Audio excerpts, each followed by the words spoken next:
Hello viewers, সবাই কেমন আছেন? আজকে আপনাদের একটি মজার জিনিস দেখাবো। সেটি হচ্ছে দেখুন কাঁকড়া মৎস্য আড়তে বিক্রি হচ্ছে। আসলে আমি কখনোই দেখিনি যে কাঁকড়া এভাবে বিক্রি হয়। তবুও সেটা আমাদেরই এলাকায় তাহেরপুর মাছের আড়তে কাঁকড়া বিক্রি হচ্ছে।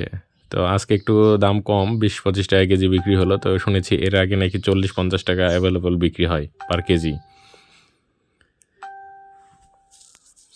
আসলে অনেকেই দেখলাম যে এখান থেকে কিনেও নিয়ে যাচ্ছে। আবার বেশি করে যারা বস্তা ভরে নিয়ে যাচ্ছে তারা বাহিরে অন্যান্য জায়গায় বিক্রি করবে। এই যে দেখেন বস্তায় করে নিয়ে এসেছে বা ব্যাগে করে নিয়ে এসেছে বিক্রি করার জন্য। আর এইগুলো নাকি বিভিন্ন জায়গায় বাহিরে চলে যায়। তো আসলে সত্যি অবাক করা বিষয়। যে নদী নালায় খালে বিলে যে কাঁকড়া থাকে এই কাঁকড়াটাও আবার বিক্রি হয়। যারা প্রথম দেখলেন অবশ্যই লাইক, কমেন্ট, শেয়ার করবেন। অন্যদেরকে দেখার সুযোগ করে দিবেন। ধন্যবাদ সবাইকে।